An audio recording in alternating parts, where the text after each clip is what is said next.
New this morning, parents and teachers, you need to come to your screen for a minute. We promise this is well worth the next 2 minutes of your time. E-cigarettes, vaping. Popular vaping device. The flavorings used in many brands of e-cigarettes. One of these is an e-cigarette and one of these is a USB stick. If you don't know what a Juul looks like, you couldn't even tell the difference, and teenagers are counting on that. It's meant to help adult smokers quit, but teens are being enticed by the cool factor. The flavors, it's sleek, it's slim, you can hold it in the palm of your hand. And we're doing the Juul Hot Box, man. We have 2 Juuls, we got a Breeze.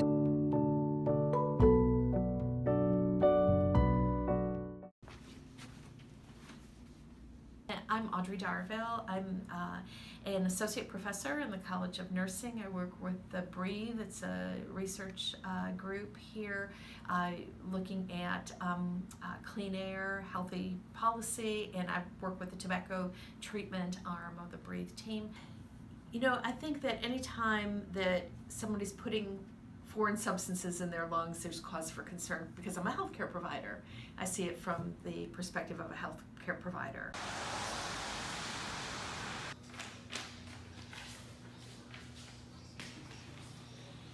My name is Logan Ashcraft. I'm a manager at Lexi Hazelbaker.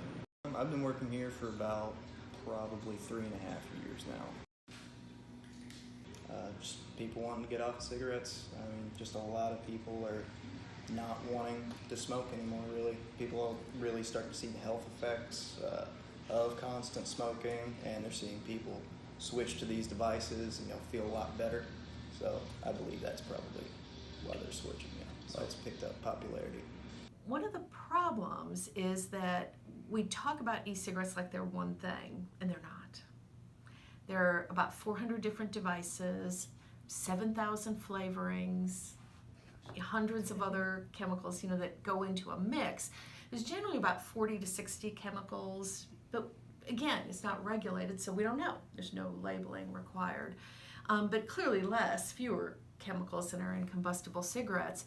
But to look at the health effects we're dealing with, if you do the math on that, the potential combinations of things and exposures, it's really challenging to see what people are really being exposed to sort of out in a real world setting. Absolutely targeting youth, no question about it.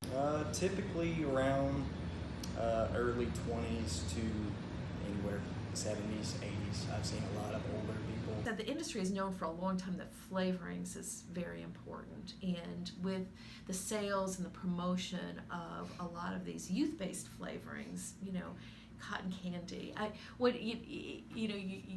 It's funny to think, do they really think that we're that stupid that we think that cotton candy e-juice is going to appeal to a 60-year-old tobacco smoker who's trying to quit because they have lung cancer? It's not the demographic that they're targeting. They're not fooling anyone, but they keep doing it. Well, with the flavorings, honestly, I don't really agree with the FDA trying to get rid of the flavorings, just because the majority of people that get in here, they're not wanting to use a tobacco or a menthol flavor. They're wanting to get as far removed from tobacco as they can. So typically, a lot of these flavors, even though they are food-based, candy, fruit, something like that, there are a lot of older people who do enjoy those flavors, and that's the majority of people that we sell these types of flavors to. It's not really the younger crowd. Tobacco use rates have been on the decline, kind of stagnated a while, but clearly with youth, they had really started declining until the advent of e-cigarettes, and now with Juuls, it's just gone way, way up in the last couple of years. Yeah, a lot of my friends really like their Juuls. I do Juul occasionally. I am addicted to the Juul. If you look online, a lot of the ads, they use very ambiguous models, I think, for these ads. They could be 12, could be 30, and that it's intentional. It's intentional. The goal is to get people hooked. And so nicotine does affect the developing brain. And so if we expose younger people to high levels of nicotine, they're going to keep buying those products. Per week, I think I would spend around $20. A couple of my friends buy packs a couple times a week. Some of them a little less frequently than that though. I generally spend the most money toward Juuls. We know that the adverse effects of nicotine, although it's not the worst adverse effects that you get exposed to in a conventional cigarette, it does have physiologic properties that adversely affect the body. Probably the most well-known studies, you probably have heard about the formaldehyde that they found. It's actually because of the heating of the chemicals in most of the e-juices. When they're heated, they form aldehydes, and so those have known carcinogenic properties. I think there's a lot of things that we don't know about Juuls yet, and so that's kind of concerning. I guess research is still looking into it because it's relatively new compared to cigarettes. So I haven't looked into it, but I know they're not good for your health. I do think that there are health risks because the pods do have nicotine in them, I believe, and so even though it's not like a cigarette or like chewing tobacco, like it's still causing health issues because it is nicotine. We know that some youth are basically hooked from the first cigarette or hooked from the first use. Their brain is primed and ready.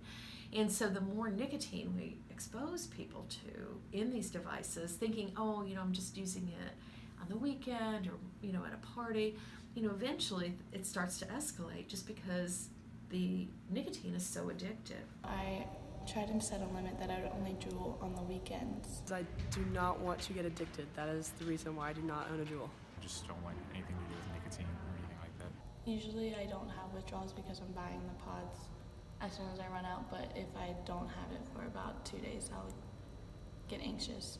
They say that they quit for like a day or something and then they go right back to it, so. I actually had pneumonia and I couldn't vape for about 2 weeks, and I wasn't, I didn't have any kind of withdrawals or anything like that, so I didn't feel like I was truly addicted to it like I was with cigarettes, because if I didn't have a cigarette during the day, I was crawling up the walls, But with this stuff, I feel on edge because I'm not getting the nicotine, but it's not all the MAOIs, all the weird shit that they put to actual tobacco. So typically with this, usually most people will kind of wean themselves off of cigarettes. They'll kind of use a vape and then use just a few cigarettes throughout the day. They'll kind of cut down, kind of harm reduction, I guess you could call it.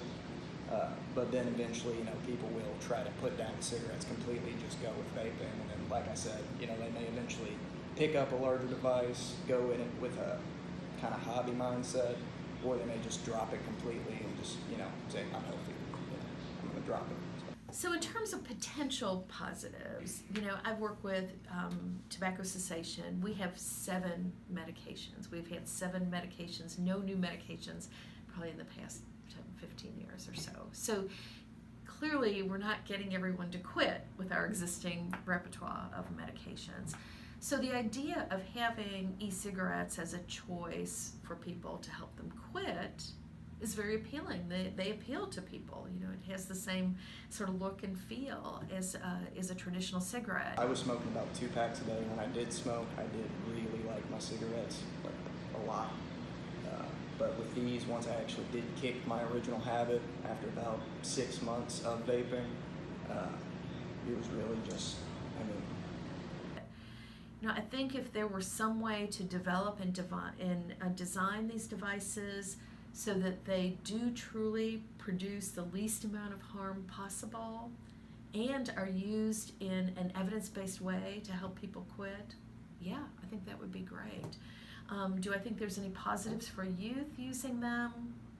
I really honestly can't see any. But the bottom line to me, and the way that I explain it, is that we have something. We know nothing kills like tobacco, the deadliest substance, right? You'd be hard pressed to find something that kills people as much as tobacco does worldwide. So when we're looking at these different devices, multitude of devices, we're looking at something that is likely less harmful, but how much less harmful? We can't quantify that. There are some red flags related to some of these health effects, but we don't know. We have no idea where we are in this continuum.